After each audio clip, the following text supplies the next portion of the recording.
You are now tuned in to the street show. And here comes your lovely host. She goes by the name of Kaye, TheTruth. And I am Juju Swag Shouty. South State Connect. Hey, let's go. Welcome to the street show. We gon' keep it real at the street show, yeah. Welcome to the street show. It's something like a party at the street show. Hey, we got interviews on deck, the latest news on deck, Kaye TheTruth on deck, DJs on deck, in the orders on deck, new music on deck. Tell everybody tune in. Go and download that app. JoJo, so you an indie artist and you wanna be a star. You gotta hit us up and let us know just who you are. Mistress of the Mix got the place on lockdown. If you ain't messing with Kaye, then it ain't the truth. We about to find out like right now. This the street show, taking over everybody's street just like Debo. No matter where you call in from, give a shout out to your people. I been the beast, industries feeling me, been a G. I'ma tell you like somebody told me. The street show, that's the place to be. Welcome to the street show. We gon' keep it real at the street show, yeah. Welcome to the street show. It's something like a party at the street show. Hey, we got interviews on deck, the latest news on deck, Kaye TheTruth on deck, DJs on deck, in the orders on deck, new music on deck. Tell everybody tune in and go and download that app.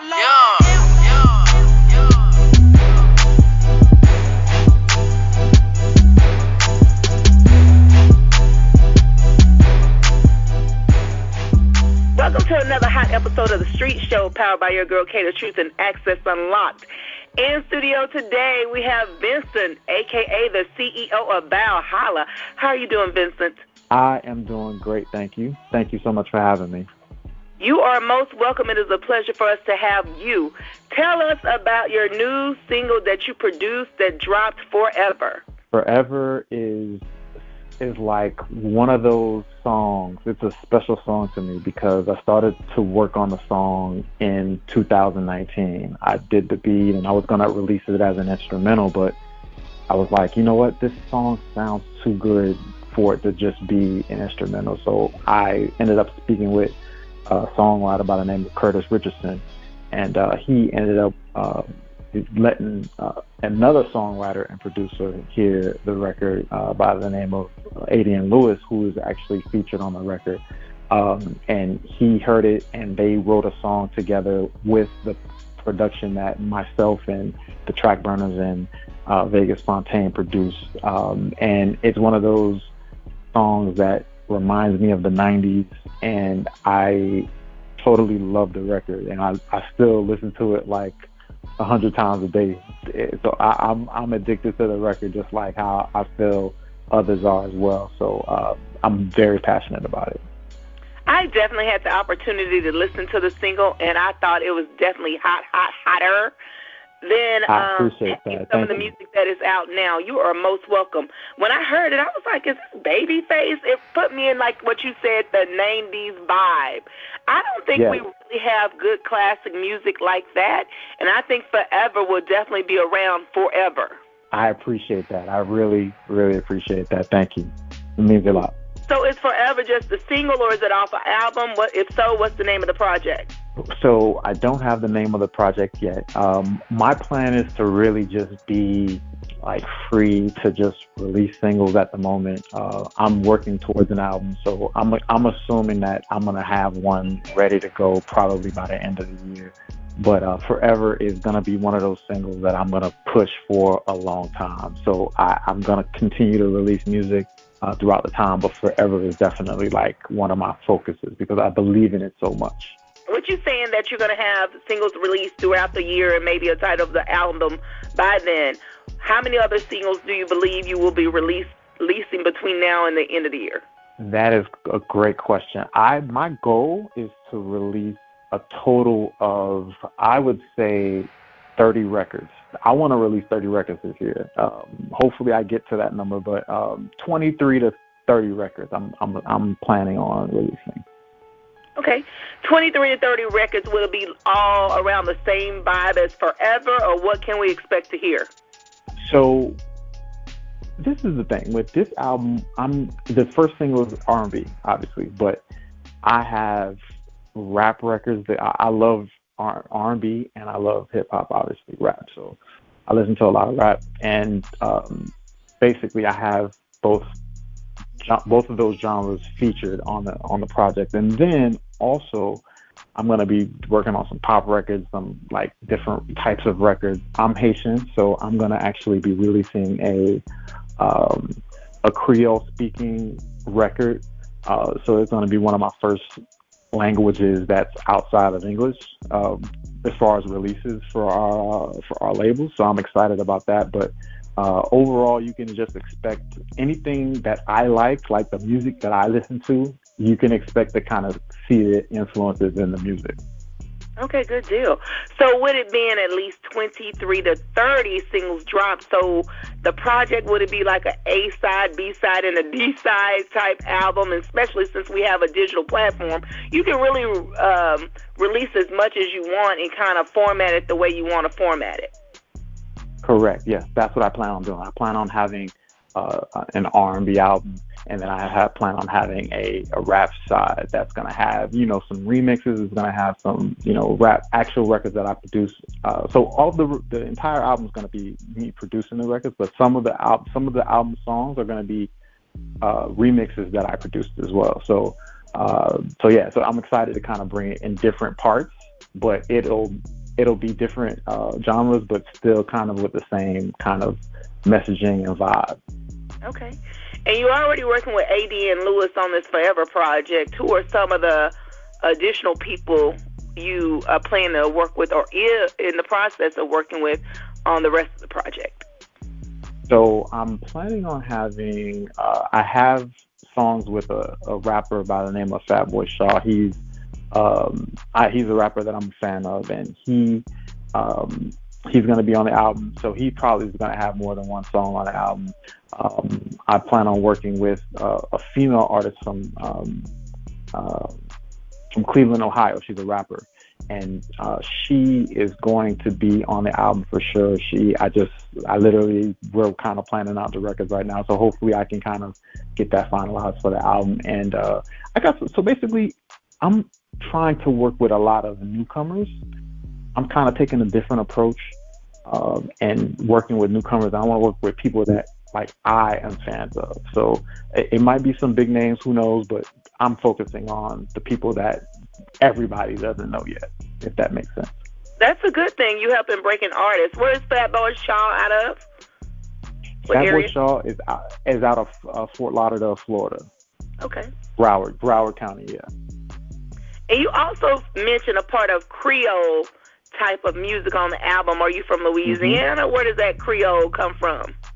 Great question. So I'm Haitian. So my parents are from Haiti. I was born and raised in Little Haiti, Miami, Florida, which is a neighborhood in Miami, Florida, which has like a lot of different, people from the Haitian culture there living there. And I was born and raised there. And so we obviously speak Creole. So with that being said, like I've never had a song that I could, let my mom hear, because she speaks Creole. She speaks English as well, but I haven't had a song yet that I could bring to her where it kind of connects to her roots. So I'm excited to kind of get that out there. Okay. So are you currently in Miami at this time, or you reside somewhere else? I reside in Miami, Florida, and also I reside in Los Angeles part-time. So basically it's kind of back and forth. So what you going being bi-coastal, I guess that's the word I want to use. Correct. How is the music scene from Miami compared to Cali? What do you think? That's a great question. I think just like Miami, it's kind of segmented. There's different types of people that hang together. There's different types of people that work together. There's people that, are, and to be honest with you, I haven't really, like, I'm probably more familiar with the R&B pop side more than rap on the Cali side. I got the chance to be in the studio with a few rappers from both Southern California and also in the San Diego area, things of that nature. So I'm definitely getting a like the same kinds of vibes where it's just different, where every place has their own style. You know, they are influenced by possibly different places, but you know, they have their own style, and you know, it kind of reminds me of the South Florida scene. But the South Florida scene is definitely a unique music center, you know. Yes. So let's get back to your record label. How many artists do you have under the label?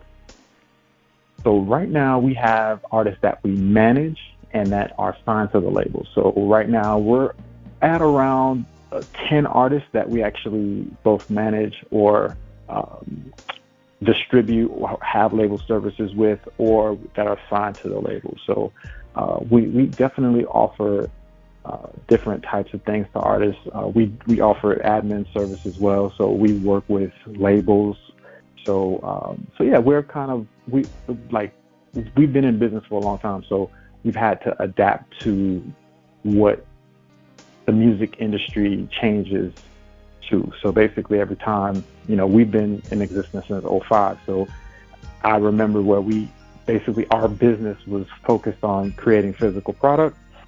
That obviously changed with, you know, digital, iTunes, and then now we're in streaming. So it's like, luckily I've been in the game for so long that I kind of see all of the different changes that had happened, and it helps me create innovative ways to kind of deliver stuff to fans now. So yeah. Okay. Well, you know what I like to do on the street show sometimes, which my guests don't know, but what I like to do, I love to put people on the hot seat. It's time for the hot seat. Cool. So right now, you said that you have a record label. How many of those artists are female, and how many of those artists are male? Great question. So I work currently with only one female singer. She goes by the name of Kirby Maurier. She also recently started her own label, which is called Island Drive Records, and we're distributing the music from that label. So that's. I want to definitely work with more women. I plan on working with more women. We also have someone that's upper level executive with our company that's a woman. So I want to work with more women for sure. Okay, what you don't listen too much, or you don't really deal that much in hip hop, but how do you feel about how the women artists are coming right now the last couple of years in the music industry as far as hip hop? Well, so I do deal with hip hop with a lot of the male artists I work with. So I do deal with hip hop. So as far as with women, so would you say your question would be like how I feel that women are portrayed in music? Or well, how they I just want to make sure. I think that right now the women are dominating the field or hip hop. Correct. I agree. Women right now are super strong. I don't think I've ever seen it since probably I was like a kid when, Queen Latifah was out and stuff like that. But right now, women are really doing amazing things, and they're basically the ones that are kind of coming out with hit after hit. So I feel like they are earning more respect in the hip hop sphere, and I think more men are listening to women, if that makes sense. And I think it's going to just basically get better. I think with more time and more women that come on the scene, I think women are going to play a greater role. They already play a huge role behind the scenes, but getting more female artists out there is definitely going to be something that I'm going to also focus on as well. So as far as how they perceive the hip hop, I think they are growing in importance that they are to the culture as far as how they're perceived, and I think they'll continue to actually get more importance as far as within hip hop. And now I want to go back to something that you mentioned. You kind of briefly mentioned Queen Latifah back when, and you also mentioned the way women are portrayed. When Queen Latifah first stepped on the scene, she had UNITY, Unity, and then she had Ladies First. With that being said, how do you think about the way women are portrayed and their actions in the music industry on the rap side?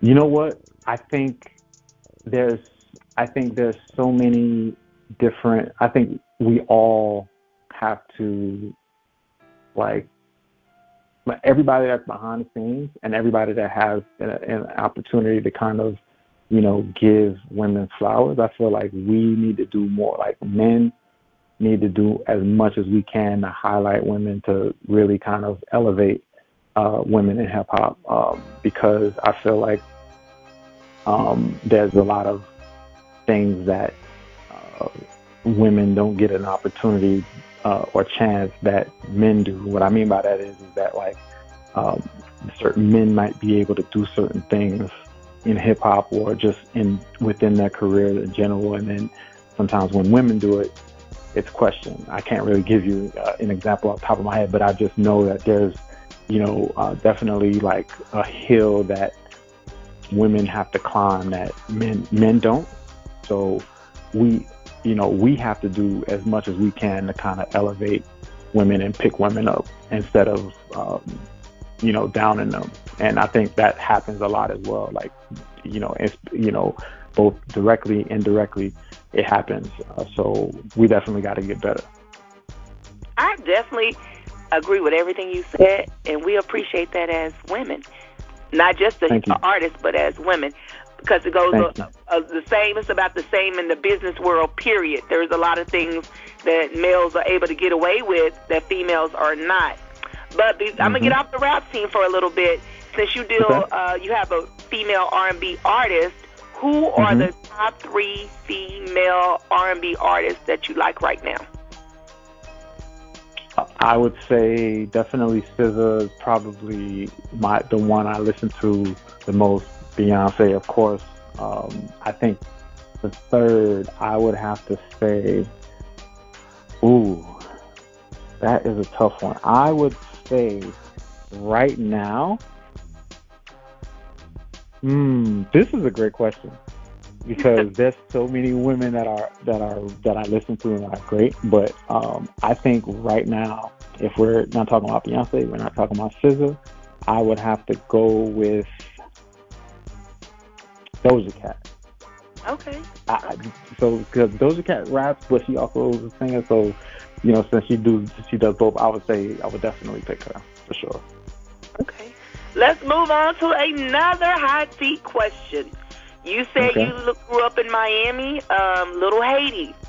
If you had one thing to change about your childhood, what would it be and why? I think if I could only change one thing, there isn't much I would change, I would say. But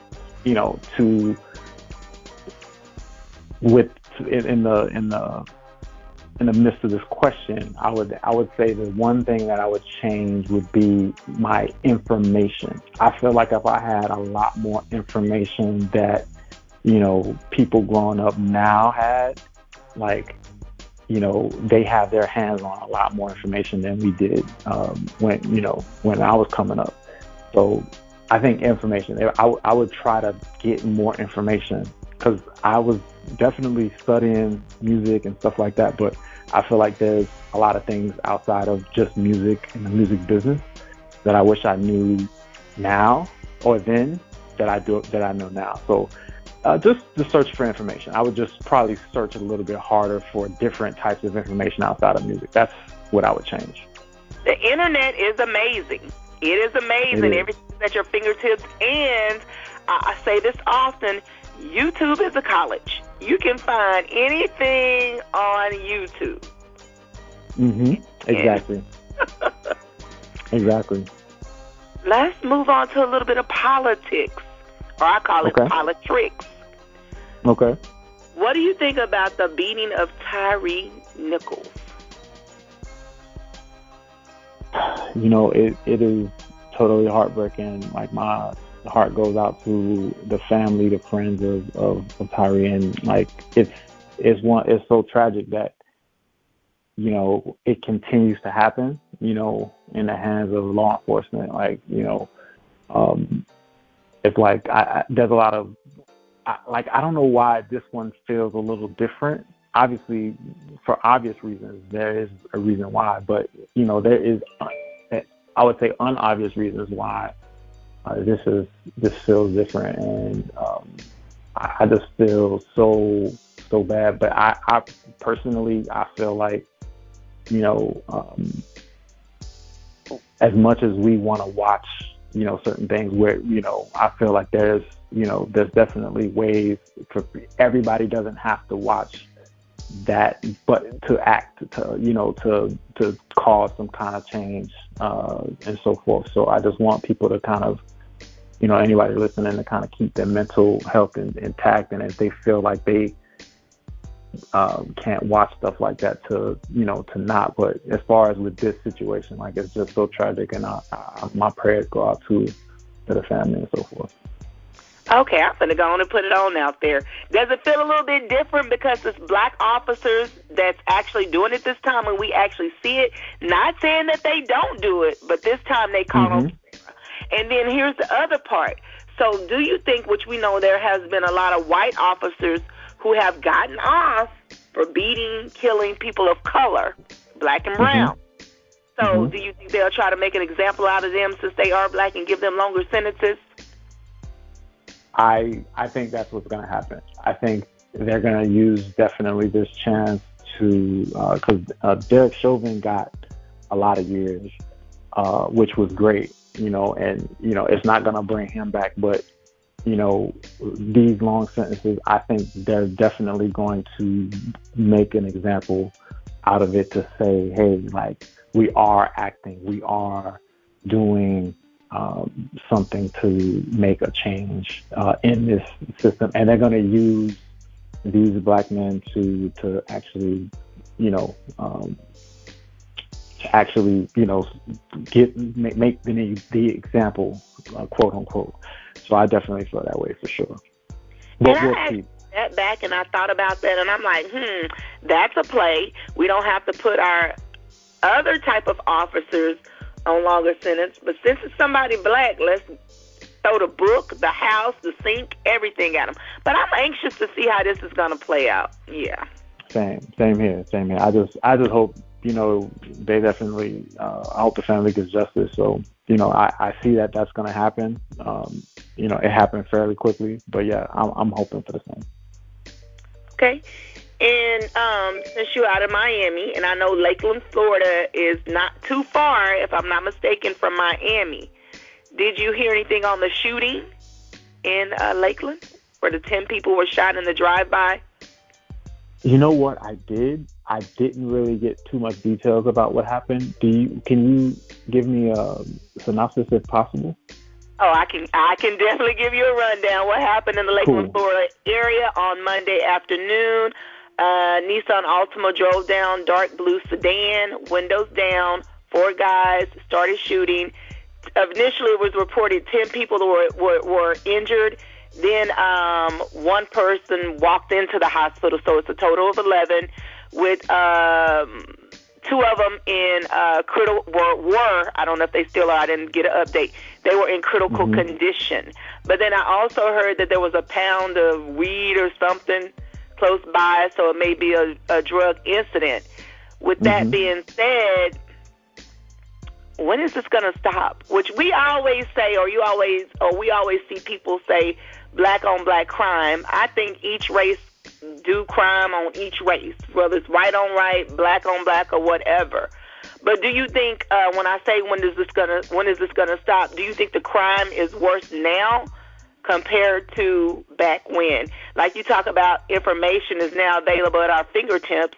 Do you think the crimes and guns are more available, so we see a lot more of it in the day, including the schools and just the drive-bys? You know what? I feel like it feels definitely different. It feels more like there's more things happening. I know that sometimes when you look at the data, though, like the data really doesn't support how we feel, if that makes sense. So I think that it's definitely getting crazier. People are, I think the access to guns is definitely increased from before for a lot of reasons, especially technology, but legislation, there's so many different states that's allowing open carry now, which the thing is that I feel like people should be able to carry. I just think that, there's definitely things that have to be done to make sure that the people that are carrying are safe. So I think enough of that. I just hope that if the question is, when is it going to change? I feel like it's not going to change until a lot of things happen and a lot of things are put in place as far as government-wise. Okay. Well, thank you for that answer, and thank you for playing the hot seat. I hope it wasn't too hot for you. I just let you sip just a little bit. No problem. Yeah, it wasn't. Okay. Well, now let's get back to more about you and Forever and your record label. So I know at one time your record label won Record Label of the Year in Miami Times. How did that happen? Mm-hmm. Great question. So I think, the city saw we made our first appearance in the Miami Times in 2000. I'd say 2006, 2007. I would say 2007, and we started getting press, in the South and in other places. And I feel like the city, it was one of those goals that I had. I said, like, when I started the label, there was other labels in the city doing their thing. And I said to myself, I want to actually be, I want to have a label that's gonna, that people can say, okay, this is one of the top labels that ever came from Miami. So I feel like we succeeded in that, you know what I'm saying? Like, with independent labels, like, there's a lot of labels that started around the time I did, and they are not in existence anymore. And we're still here, and we're doing things that, I obviously it took time, but I was okay with that. I was okay with the time that it was going to take to accomplish these, dreams and goals that I had. So, so right now, with the Miami Times, I think that they acknowledge the time that we spent and put in, and that's when we actually got when we got the news that we won that honor. It was definitely one of my moments that I said, okay, so I did something that I said I was gonna do, and that part's done now. Let me go to the next part, and that's kind of why it led me to being in LA and doing other things and so forth. So yeah, I'm just happy that we got acknowledged. That is awesome. So what you speak about your longevity of Valholla. What is next for your corporation, and how do you plan to get there? So what's next is that I think we're going to be taking a focus with the approach that we take with new artists. And I think the best way for us to market and work with new artists is through collaboration. So people are gonna be seeing a lot of events in the Valholla Empire. I plan on touring. We're gonna take a band out. We're gonna take some artists out, and we're just gonna touch the people and so forth. And also we plan on doing stuff in tech and so forth. So really the goal is to release as much music as possible, collaborate with new artists, and introduce the world to some talented artists. And also, in the meantime, you basically have a direction, and I want to kind of run this phase of our company. I want to run it kind of like a fashion house. What I mean by that is that you have one person that kind of directs the music that comes out, which would be in the fashion sense, directs that fashion line. And I want to bring in producers, and I want to have them replicate the whole process. So that's kind of what I want to do. I want to have And I think that's going to be the future of like producing an artist, and also just cultivating that person's career, you know, and kind of giving them that artist development. I think the artist development is going to be in that direction, because it gives the artist availability to maintain control of the music they put out, and then also work with other producers and stuff like that where it's mutually beneficial. So that's the future of what we're going to be doing at Valholla. Well, again, I want to thank you for coming on to the Street Show, powered by Access Unlocked. But I also want you to tell us, where can we find you on social media, and where can we get the new single Forever? First of all, thanks so much for having me. I really appreciate it. And anyone can check us out at Valholla.com. That's VALHOLLA. They can check out Forever by just typing Valholla Forever, or just typing in Vince and the Valholla Empire, and you'll definitely see it. Also, they can follow me at Vince Valholla, so VALHOLLA, so Vince Valholla.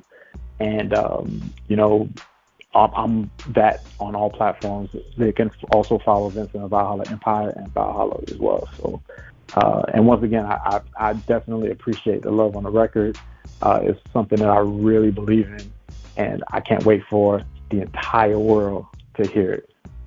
Well, you're about to hear it first on the Street Show, powered by Access Unlocked. Let's get into Valholla, and we're out.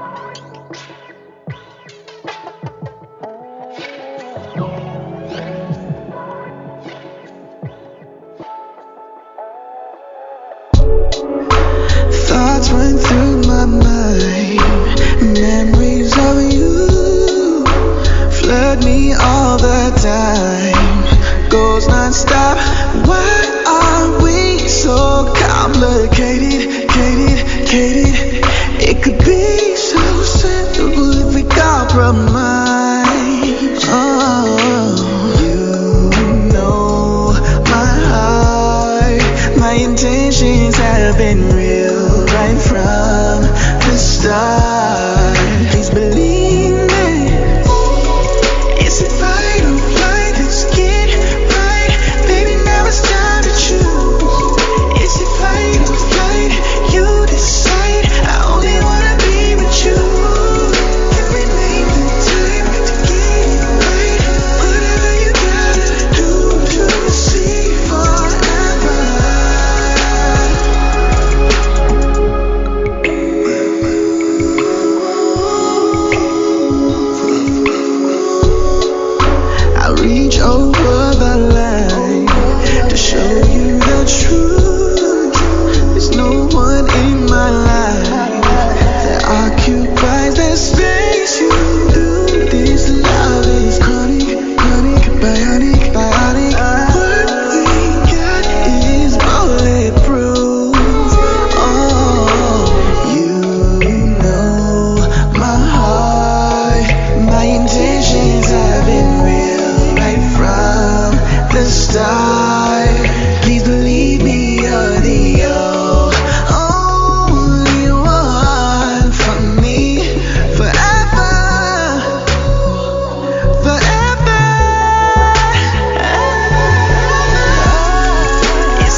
tuning into another episode of The Street Show, powered by Access Unlocked, unlocking your access to news and entertainment. Please visit Access Unlocked at www.accessunlocked.com. The Street Show is also sponsored by Be You, for the beauty health in you, for your all-natural King Beard Oil, hair tonic, and body butter. Visit that site at www.beheyou.com. And until next time, we're out.